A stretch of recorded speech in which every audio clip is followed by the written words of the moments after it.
Hi, my friends. This is Amanda, your art teacher, and it is Monday at 7:21 p.m.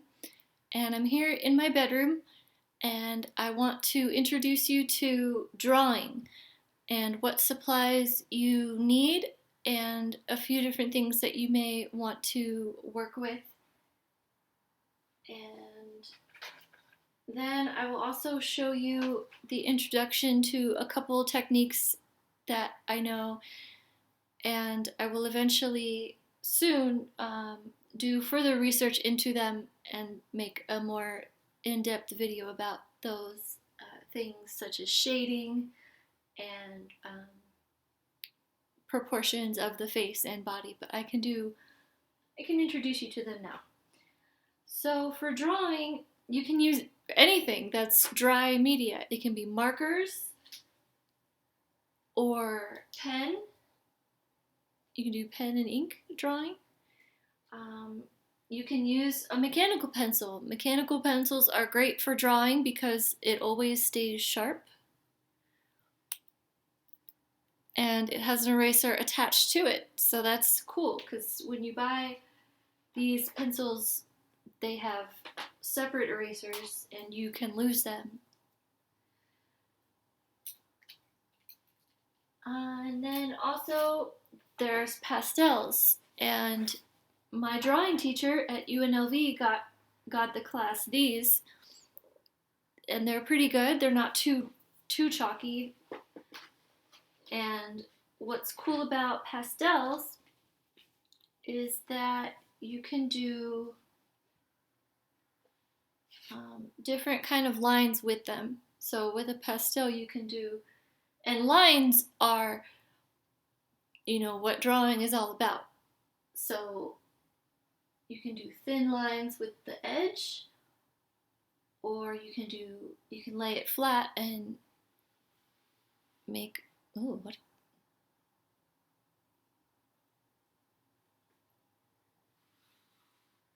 How did I just do two at once? With one thing. Is it haunted?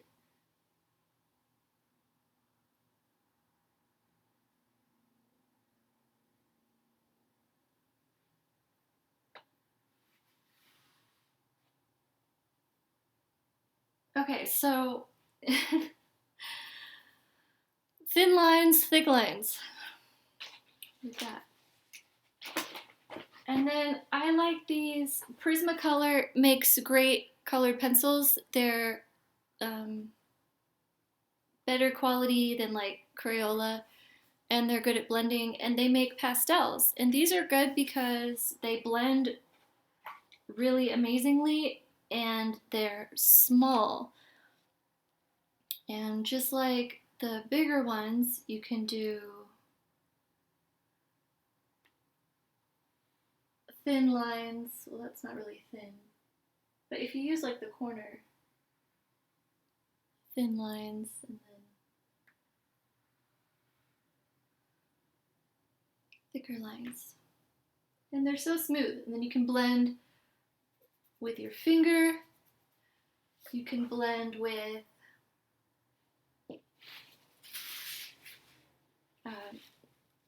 paper towels, napkins. I always stash these for art stuff.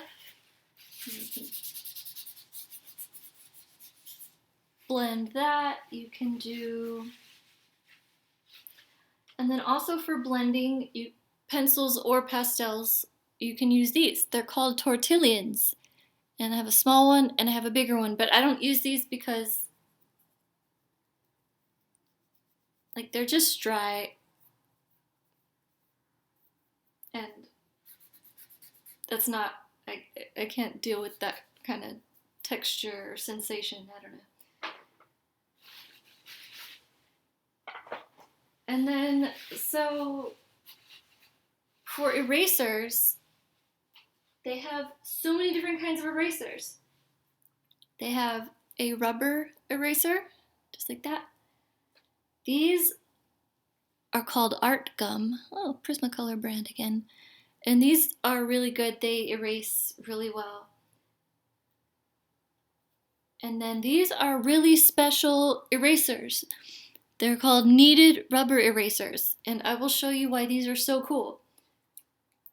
I love this so much, and I had another one, but it got really dirty on all the edges and all the sides, so I think I just went and bought a new one.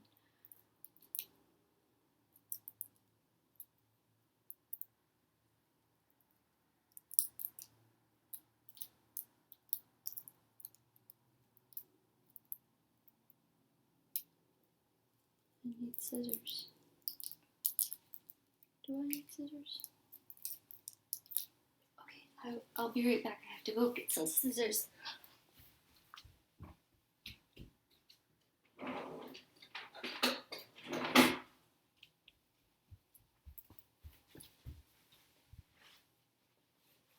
Okay, I got them.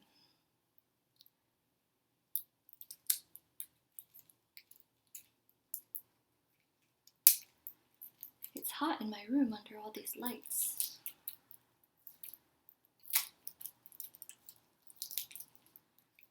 It's still warm in Vegas. It's like a high 70s for this whole week. It's pretty great. I got to wear a sweater today that has holes in it, so it was nice weather. So what is cool about these kneaded erasers is that you can like pull them apart and you can shape them into like a little point, and you can get into some spaces for like, you know, detail work. And then, okay, something that's really important to know about drawing pencils. I got this set. It's Artist Loft brand at Michael's, and this is good for beginners. This was only $5. I got this just to show you because it had everything in it. It came with a sharpener, the tortillon. It came with hard, medium, and soft charcoal, which many people love to use. And then it came with a hard pencil, a medium pencil, and a soft pencil, and some gray and white charcoal or pastel sticks. So for $5, this is good for a beginner if you don't know what to go get. Go get this. And it also came with some solid graphite sticks, so it looks like the lead of a pencil, but the whole thing is like lead, just a big solid lead stick. And I really like these Faber-Castell made in Germany pencils, and I've used them before. And I don't know if they're necessarily better than anything else, but I like I've used them and I do like them, but I like that they're like a really pretty forest green, and the coating feels good in my hand.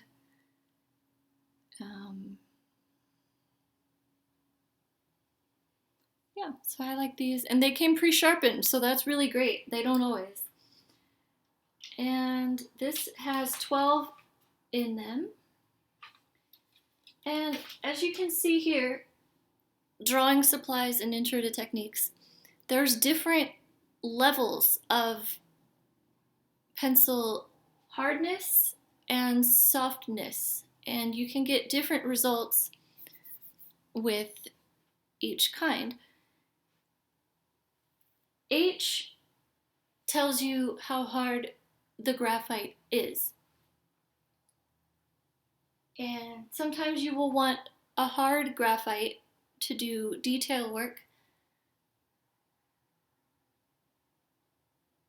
or because you like the feel of it. And the harder graphite, you get the lighter value because it's so dense that it doesn't put down much graphite, and I'll show you in a minute. So we have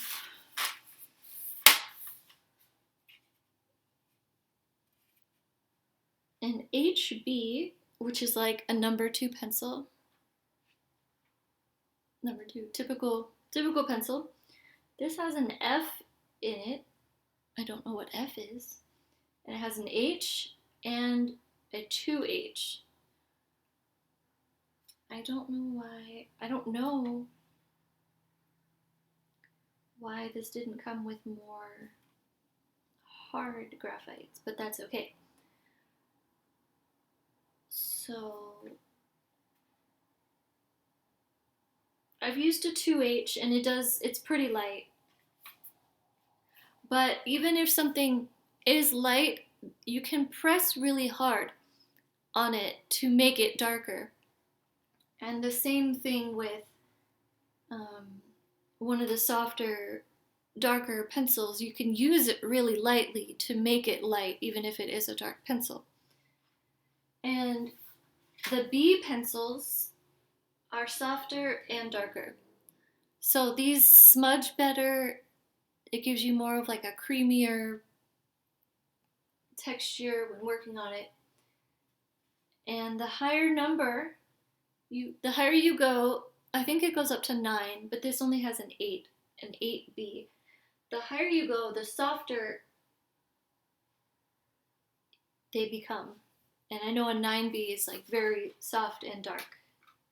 And then you get more towards like the charcoals. And so I'll show you. Okay, here's a 2H. This is the hardest pencil that comes in this kit.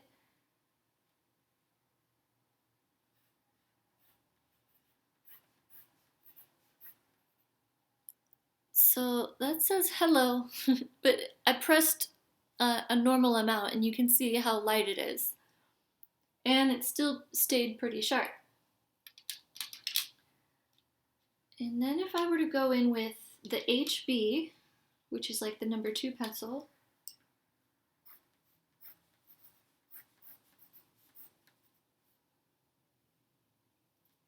same amount of pressure, but you can see it a little more. I don't know if the brightness is too bright in here.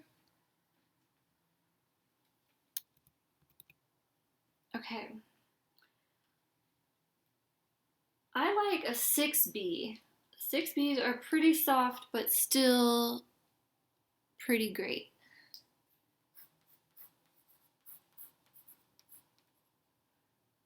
And you can see that this is definitely darker. And then the darkest I have is the 8B.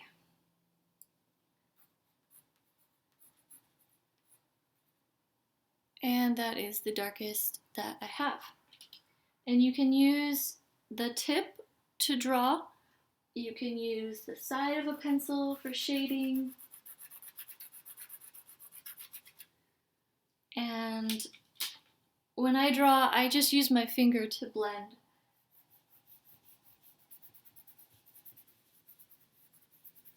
Like that, just like that. And yeah, so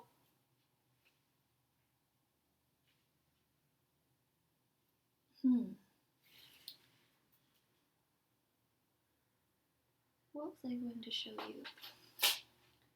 So when you draw, there's different values. And in my book, Art Fundamentals, here's a pretty good diagram that shows you high key shades or tints. If it has white in it, it's a tint, and when it goes to dark, it's called a shade. And you have a good range here. And if you see something and you're like, well, I don't know what level of shadow that is. In my art class and in practically every art class I've ever taken, they have an exercise where you draw like a grid. You can't really see this with this.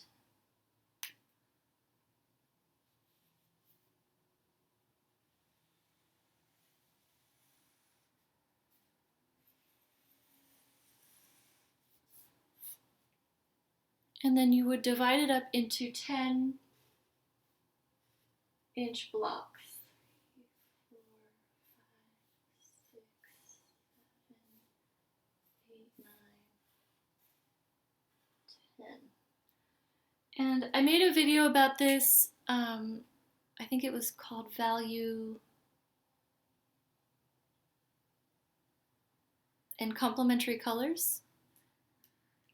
And I demonstrated this in there. And what you do is you have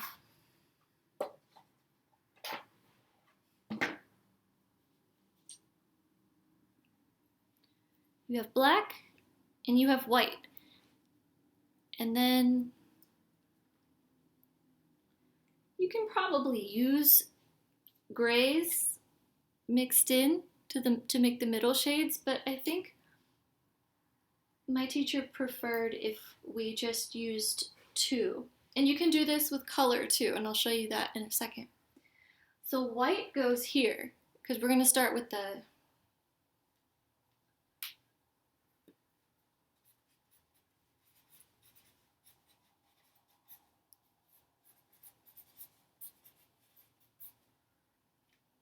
high key and low key shades and tints of Value. So we'll start with the high key. The highest key is pure white. We will go in here, and you can't really see it because it's white paper.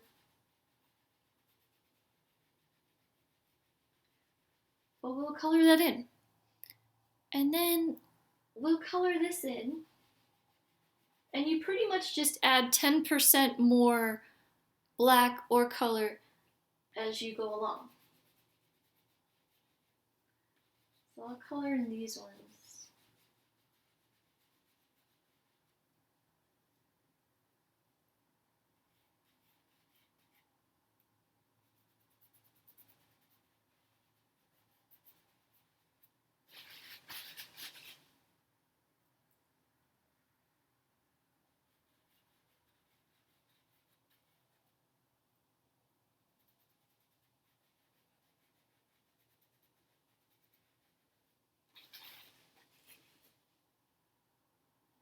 And then you can start, I might need them to space them out more, like a little bit more white in this one.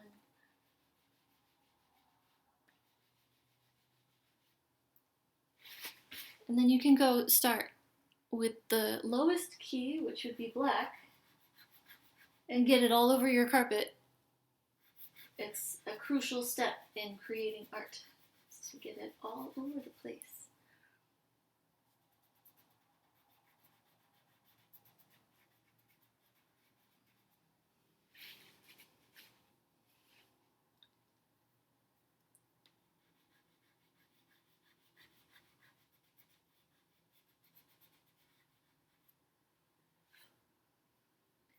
And then you can move forward to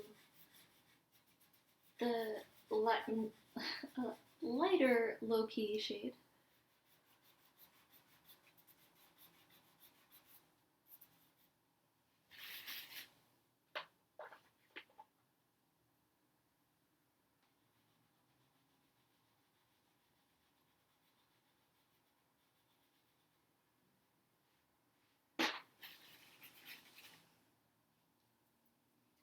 And then you go lighter.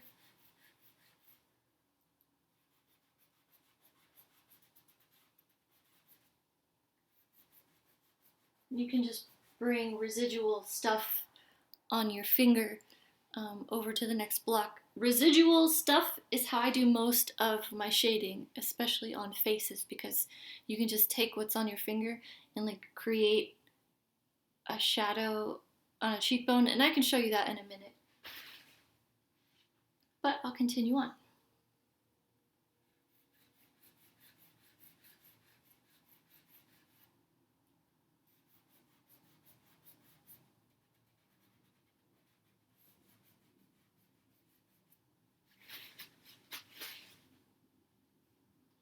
More white.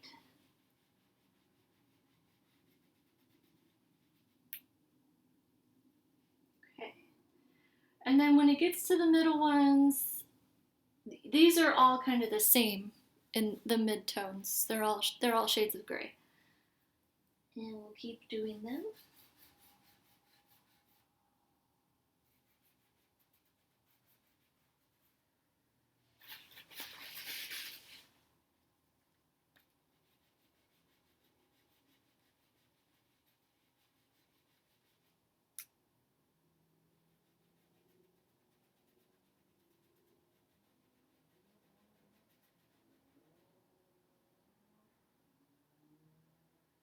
kind of working, yeah. Yeah.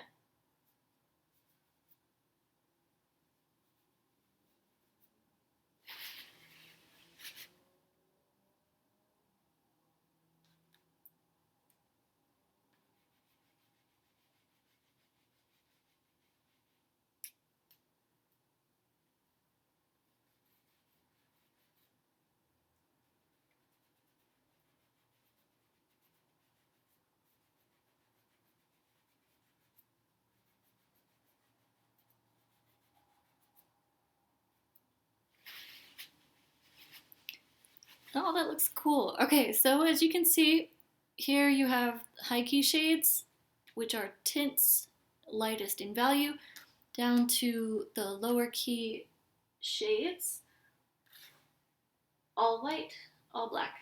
And you can do this with color. And I'll pick a sweet color I have, blue color. And when you do it with a color, you do add black. Okay, I remember now. Okay.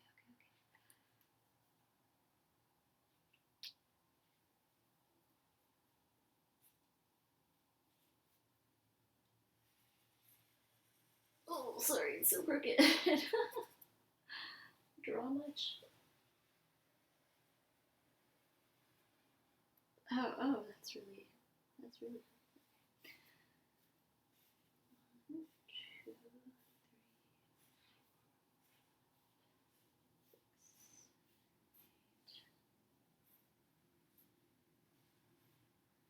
Okay.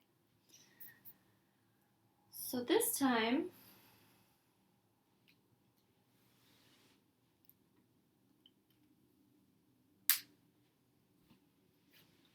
you start with pure white.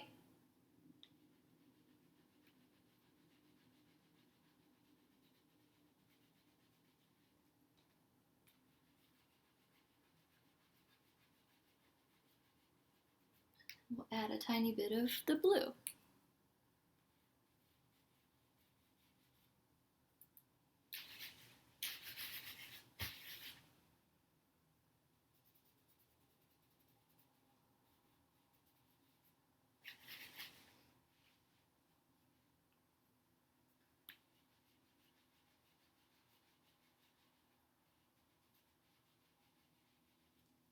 All white and a little bit more blue.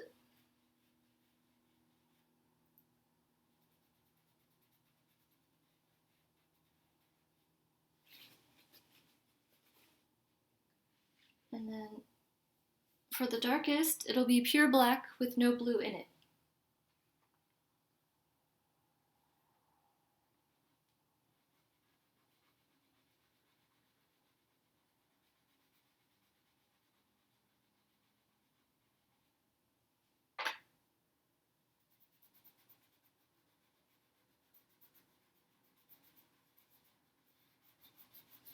And I'll just bring up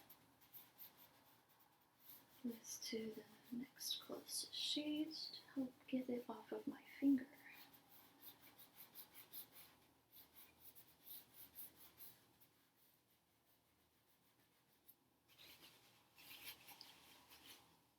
Okay.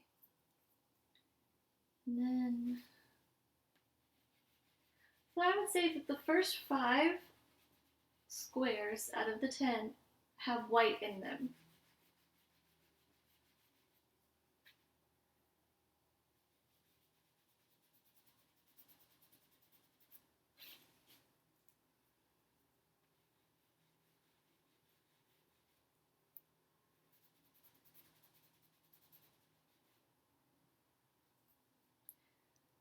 And more blue.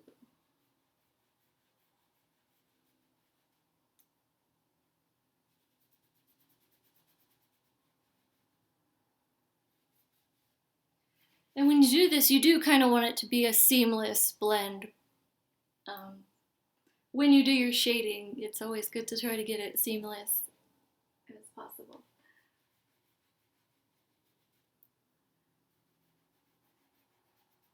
And then you have the pure blue, darker blue, darker blue, darker blue, and then black. Did I just break this?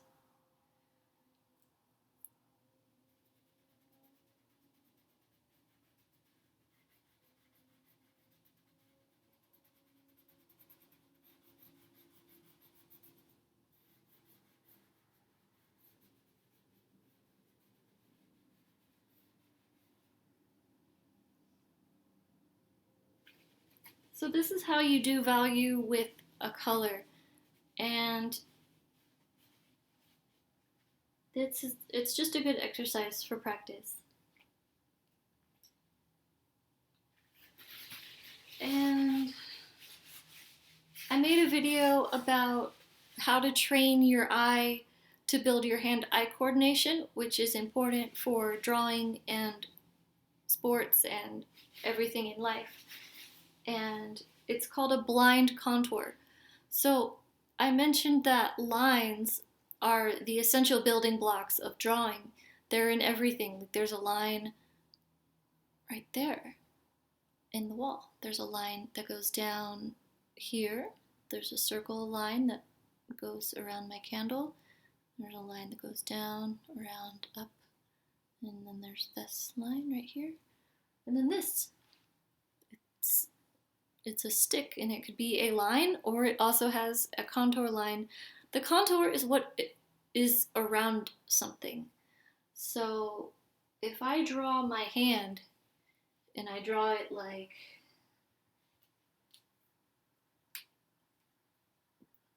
you know,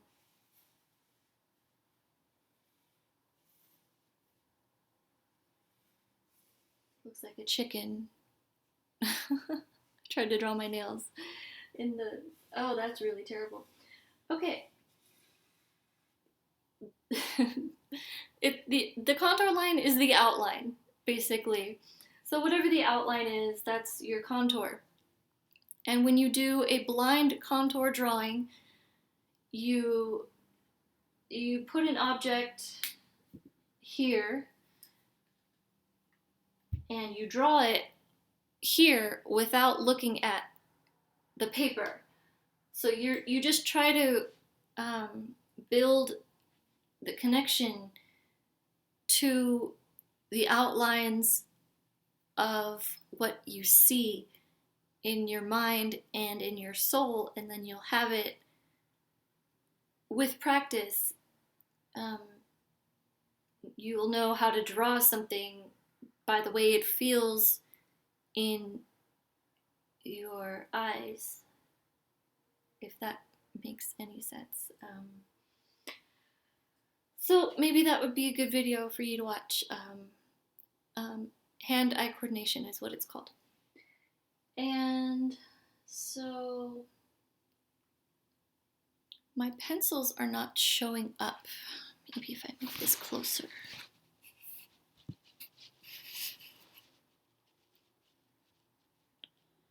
Okay, the 8B showed up really well. So for shading, okay, so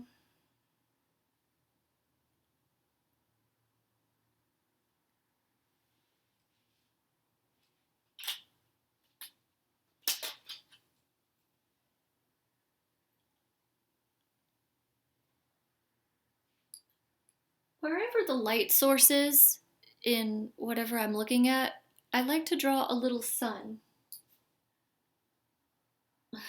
I know it's cheesy, but I've always done this since elementary school. And then I don't draw it in marker because I erase it or paint over it. That's a sun. It doesn't look like a sun. It's getting there. Okay. And then, so here's my circle.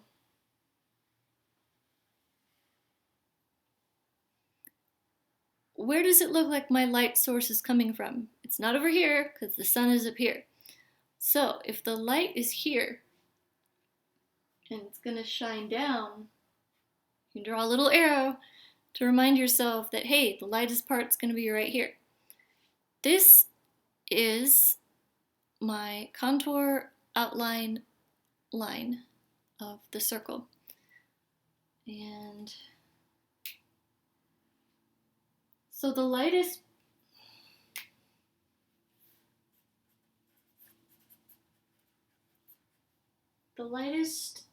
shade or tint, highest key, is called the highlight. I could have drawn this up there. Highlight. We all know what a highlight is. So that's that. Now, the farther from the sun you get, the darker it's going to be because the light is not reaching around to it. Now, I will do two things. I will demonstrate two-dimensional shading and three-dimensional shading.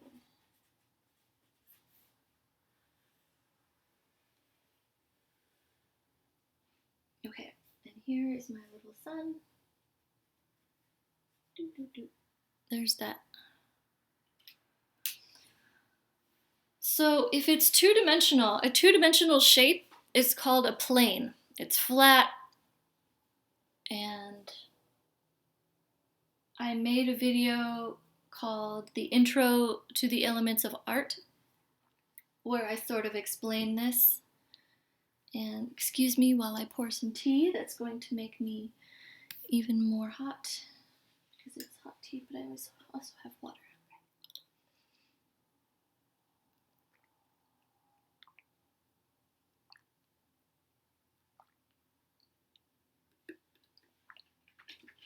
I'm gonna have to open my window. It's so hot in here. Why? Why? It's November.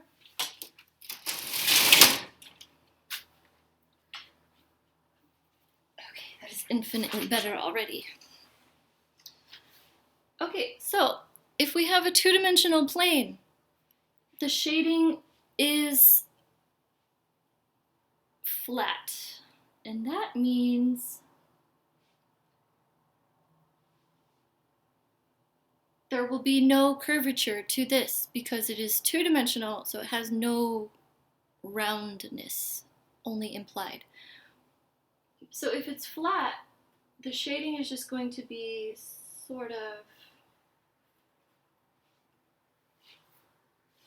Okay, and then I have to tell you about hatching and cross-hatching before I can do this. Sorry, I've had this video in my mind for a few months, and there's a lot to go over, and I just kind of am winging it, so. Hatching.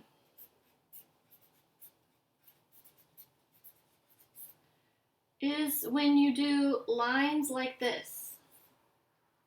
They are parallel, they are close together, and they go in the same direction. And you can do this with pencil, do it with pastel.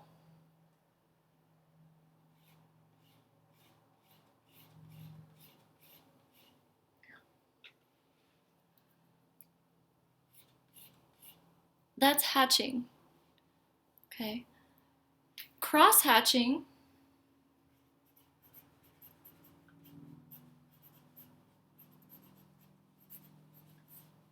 is, guess what? It's hatching.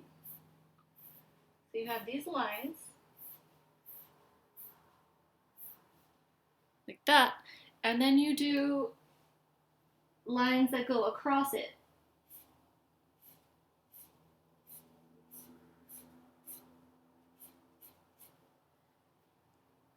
And see how this is darker than this? So this has a darker value than this. This is sort of like in the middle here. This one's much darker. And then you can even do a third hatch and go in another direction.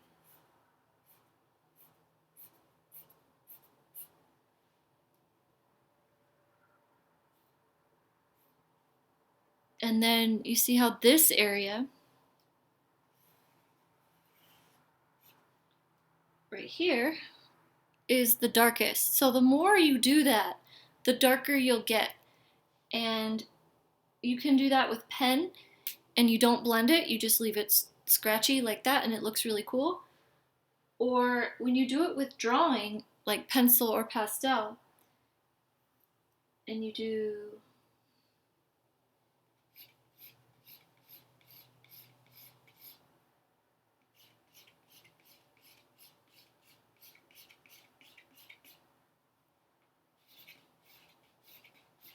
you can do your hatch, and then you can take your finger, or I'll demonstrate with the tortillon just so you can see. You can blend it from here.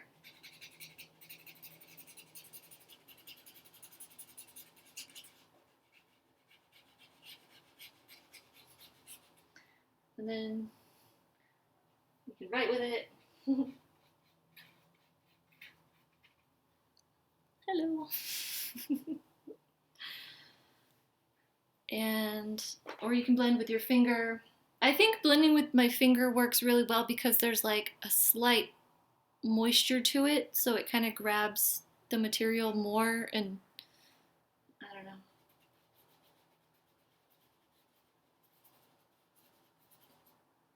It's called smudging. So these are essential hatching, cross-hatching techniques for you, and you can do them with, you just saw me do it with marker, pastel. Blend some of this.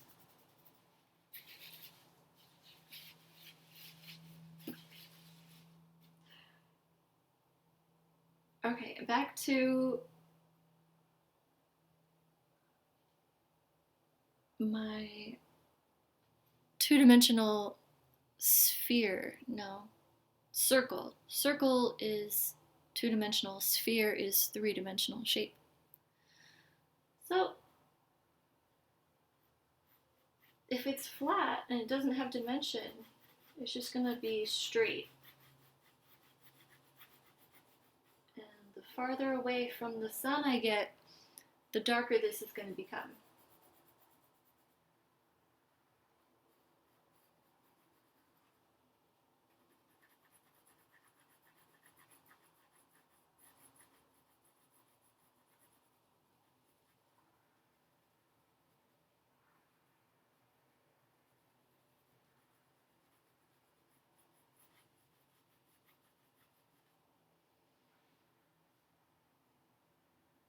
I'll use my black pastel for the dark area.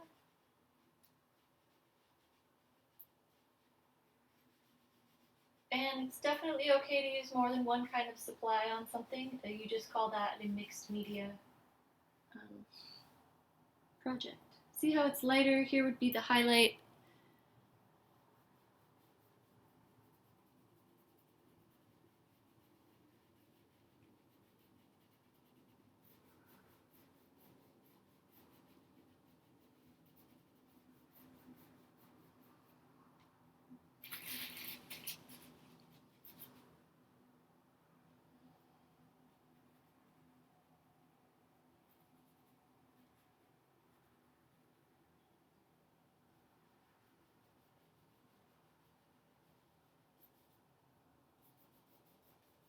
And then the way I shaded it, it just looks flat. It doesn't look round, I hope, to you.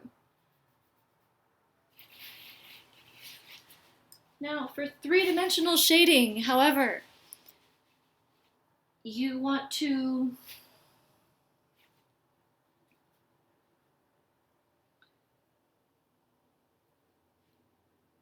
it has a curve to it. So the curve of a sphere, we'll just say it's like this. And the lightest part is going to be like here. And then the light moves like this.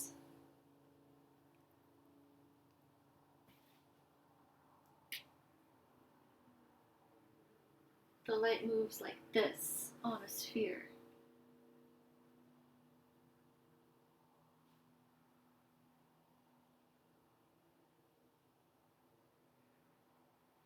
trying to think of the words to explain.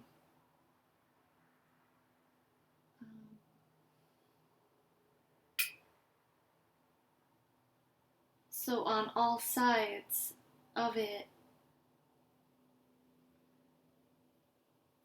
I'm so sorry that I can't explain this better. This is why I told you I would make a second video much more detailed about shading, because it's really important, but I feel like I have to get out what I already know. So anyway, we'll start with the highlight.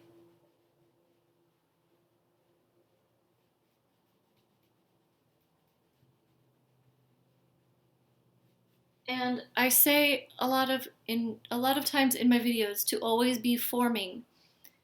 And that's especially true when you are trying to shade a shape. You want to go with the shape of what you're doing, and then it'll come out easier. Like I went with the shape of the roundness here. And I mean, I could have gone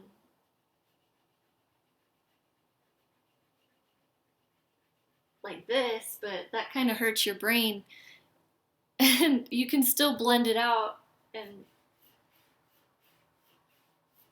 But see, to blend it, I had to go in the shape of what I'm doing.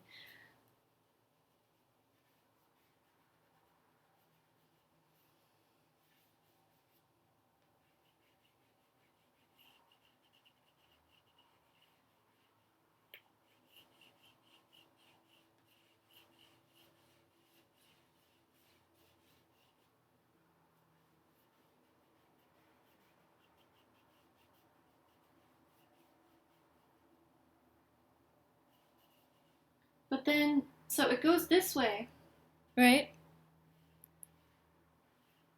But there's also lines that go around this way. But they aren't dark like that.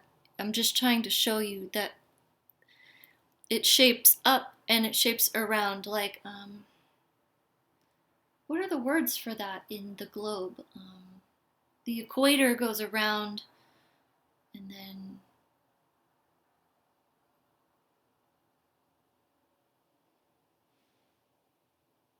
the parallel lines. I don't know, I'm not a cartographer, I don't know, okay. So, north to south, the poles and all that stuff. So you can also shade like this, and then keep going back. And then if you need more white, you can add more white, because I kind of do need more white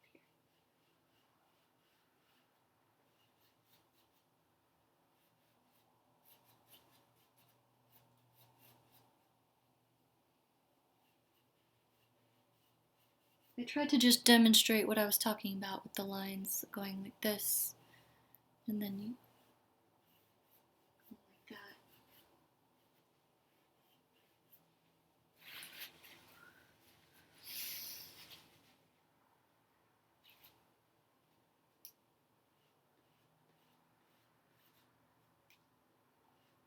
This would be an example of hatching. See how I'm doing the parallel lines. Look at what you're drawing, Amanda.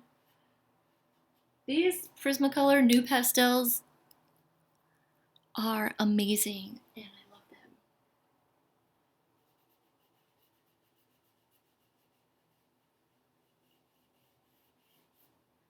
So it kind of looks like a Christmas ornament. That's fun.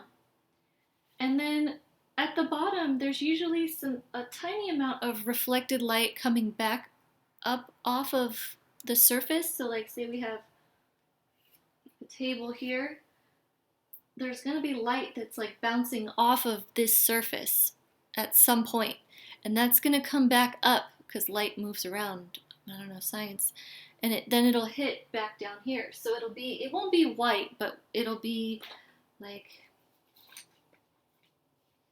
I can use a gray. There will be a tiny amount of reflected light back down in there. So now this looks crappy compared to that, I'm sorry.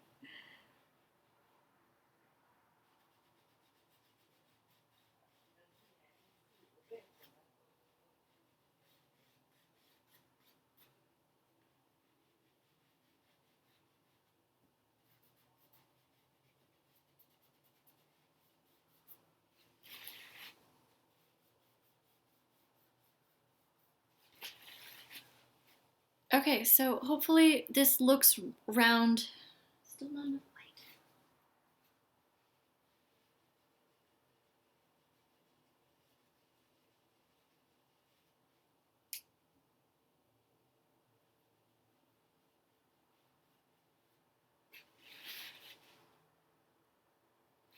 light. Okay, this should look flat to you. There's no curvature. And here there is some curvature. You can really enhance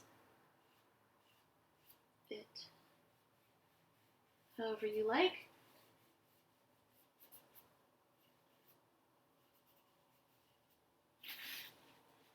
So then for three-dimensional, you would have that. And the same goes for if you do a cylinder flat would be a rectangle because it wouldn't have the circles on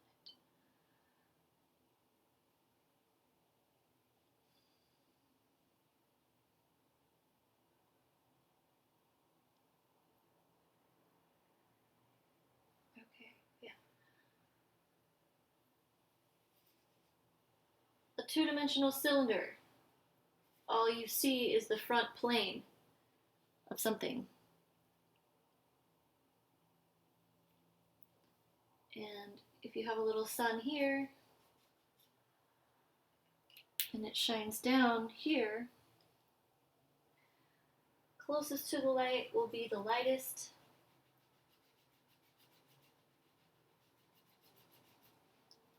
And then you can use gray. Probably should have used gray for this.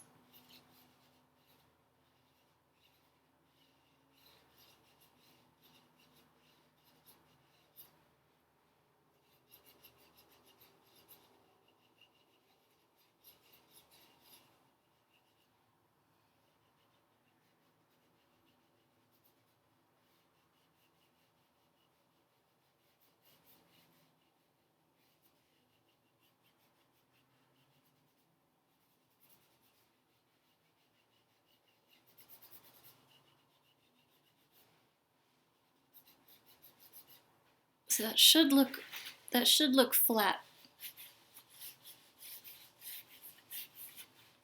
And then if you were to do, I'm gonna get this all over my face. I'm gonna be black stuff on my face. And then if you were to do a three-dimensional cylinder, which would have a circular plane, two-dimensional flat circular plane on top, and then it would have this, it would have the round bottom, and then this, you have your little sun.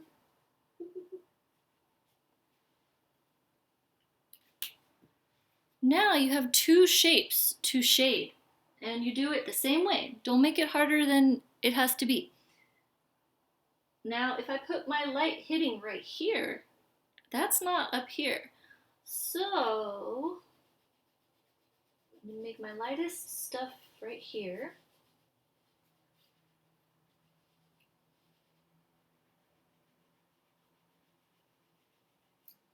And then the farther away it gets,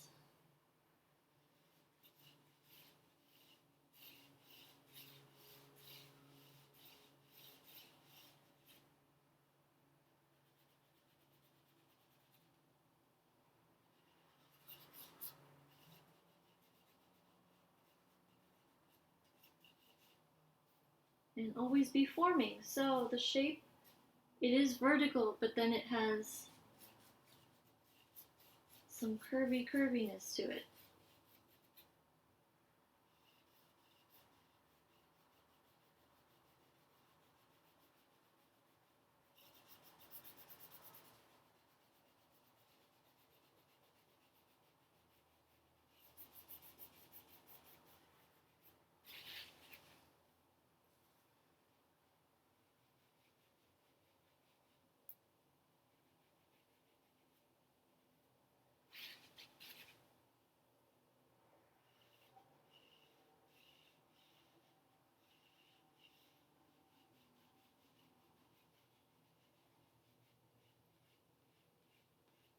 Trying to go, this would be hatching again, trying to go with the motion, not the motion, but the movement of the shape, to give it the shape, because we're the ones that are giving it the shape.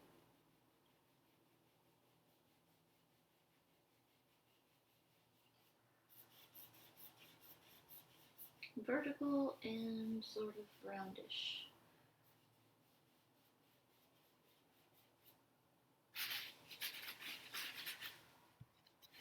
Does that make sense, sort of?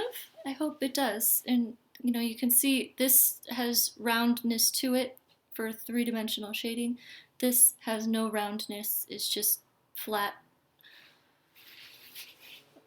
stuff. Let's see, where am I at on time here? 51 minutes.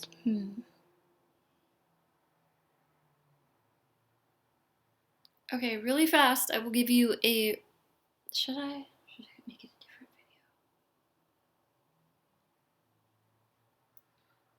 video? Okay, I'll save the facial proportions for another video because I ran out of room here.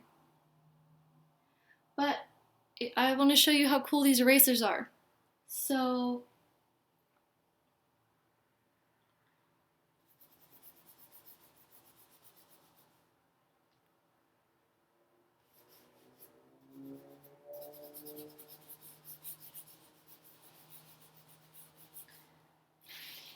I made a mess here. What do?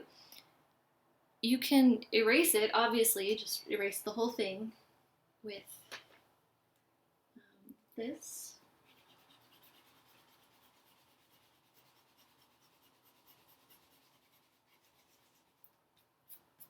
Don't use a dirty hand to wipe something after you just erased stuff, because you will 100% leave marks on your paper again for you to erase.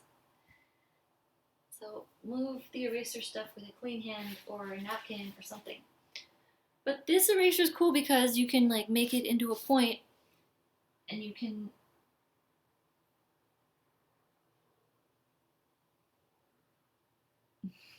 like write little words and sayings into it.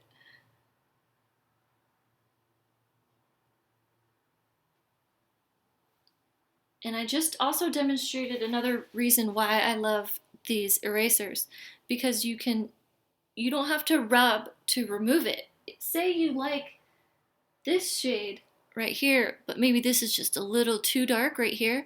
You can take this eraser and you just press it on, and it takes off some of the graphite. So it lightened it up. And I think you can do that multiple times.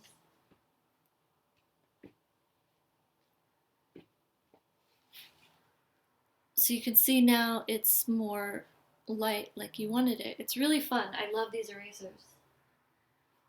And you can just, they just grab really well. I feel like you can just do detail work, and you know, you don't have to rub hard or anything. You they just do whatever you want. It's like, they're really great. Good for cleaning up stuff. Like, if you get smudges, you can just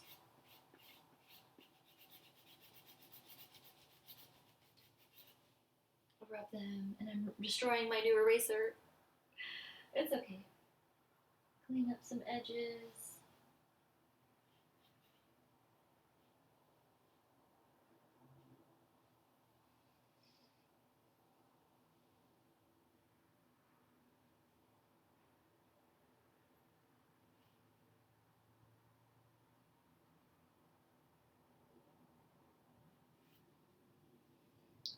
good. Okay, so I think that is a good place to stop right now. Thank you for watching, and I noticed yesterday that I have 2 new subscribers, and you're anonymous subscribers, so I didn't get a notification of like, oh, this username subscribed to you, so I don't know who you are, but I thank you for joining me, and knowing that I got 2 more subscribers is what pushed me to get this whole video together so I could give it to you to watch, and I hope you find value in it. Value, get it? Art pun. Yeah, stay tuned for more, and I thank you, and I hope everyone has a good festive fall holiday, and yeah, if you have any questions or comments, I take all kinds of feedback, but if you have criticism, make it constructive so that I may learn and grow. All right, thank you. Have a good night.